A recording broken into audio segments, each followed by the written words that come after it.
Hey everyone, it's Alexander Robinson. Welcome to the channel, and this is my review for The Roses, directed by Jay Roach, starring Benedict Cumberbatch and Olivia Colman. This movie is based off a book called War of the Roses, and was later adapted into a movie from 1989, but the one I'm talking about is this new one, simply called The Roses, and it follows a married couple who are starting to kind of reach a boiling point with their marriage. Things are just kind of rocky between the two of them, and it's mainly due to Olivia Colman's success as a chef and Benedict Cumberbatch's failure in terms of this big design project that didn't go so well. When I saw the trailer for this movie, I was curious to see it, mainly because of its dark sense of humor, and you have two great leads in it, Benedict Cumberbatch and Olivia Colman.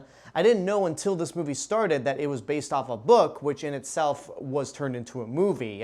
Apparently that movie is really good, and knowing that both Michael Douglas and Kathleen Turner star in it, who did Romancing the Stone 5 years prior, I'm more curious than ever to watch that original version, but this is the new one I'm talking about, and the best thing about it are its two leads. Both Olivia Colman and Benedict Cumberbatch work really well off each other. They have really good chemistry. Olivia Colman especially made me laugh several times in this movie. And as the movie goes on and you see these two kind of escalate their problems and take their anger out on each other, it gets to a point where it's flat out dangerous.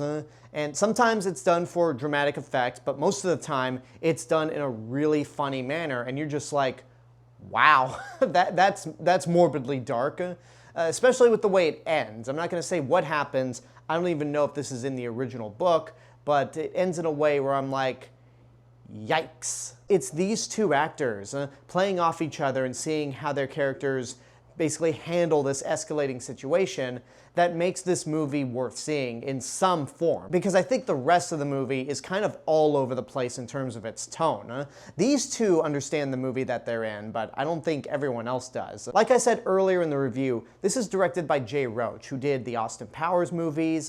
He directed the first two Meet the Parents films. He directed Dinner for Schmucks, which I absolutely despised. And you can see with those movies, he has more of a broader comedy sense than something like black comedy. Although he did direct two movies that were very different from the others I mentioned. He directed Trumbo, which I actually enjoy, and then he directed Bombshell, which I don't really care for that movie. And with The Roses, I think his direction is okay when it comes to the dark side of the movie, where it's the black comedy, but when it gets to the more broader stuff with the side characters, that's when the movie becomes less interesting for me. It mainly has to do with Andy Samberg and Kate McKinnon, two actors that I really do like, but do not work in this movie. They seem very out of place, especially Kate McKinnon, who is just naturally weird and works in stuff like Barbie. She was one of the few things I liked about the 2016 Ghostbusters, but she just feels off in this film. And there are some other jokes with the side characters that distract from the rest of the movie that I honestly didn't think were funny. And the last thing that kind of bugged me is that the movie tries to make an argument that both Benedict Cumberbatch and Olivia Colman are responsible for the cracks in their marriage. And I'm watching this movie going, no, this is all on Benedict Cumberbatch because he couldn't handle his wife being a successful chef and opening up a franchise of restaurants, all because his grand design for a museum failed spectacularly.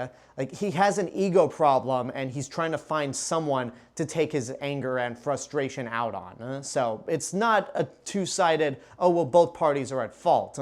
Yes, it's true that Olivia Colman's character does have some flaws with her, like the way she's kind of carefree in what her kids are doing, whereas Benedict Cumberbatch is more strict. That's an issue, but in terms of the grand scheme of things, if Benedict Cumberbatch had gotten therapy and not let his ego get the better side of him, then the marriage would have been saved in some capacity. But then again, if he did all that, we wouldn't have a movie. It sounds like I have more bad things to say about the movie than good things, but really, at the end of the day, I found myself liking this movie more than I didn't. It's the two main leads that makes this movie a lot better than I would think a Jay Roach comedy would end up being. And there are a handful of jokes throughout that got a hard laugh out of me. And the ending I think is kind of clever. So I would say good, but it's not great. Like, this is not something I recommend you rush out to a theater and see. And if that original movie is really as great as everyone says it is, you're probably better off watching that movie instead of this new one. In fact, I would personally like to see The War of the Roses, the original, and see how it compares to this movie, which again, I like more than I didn't, but I wouldn't see myself seeing this again. And there you go, that's my review for The Roses. I hope you enjoyed it. I want to thank you guys so much for watching this review, and I want to give a special thank you to my subscribers and YouTube members right over here, including our latest member and longtime viewer, Carson Peterson. Thank you so much for joining as a YouTube member, and for those of you who are not members, if you want to help to financially support the channel and get access to perks that no one else gets, you can join via YouTube memberships for as little as $1.99 a month. But until next time, I want to know what you guys think about The Roses. Whatever your opinions are, let me know in the comments below. Don't forget to like the video, subscribe to the channel, and hit the bell button to get notifications. If you want to find me elsewhere on the internet, you can find me on these social media platforms and my theme park and travel channel right here on YouTube. I'll see you guys in the next video, but until then, have a good day and take care of yourselves.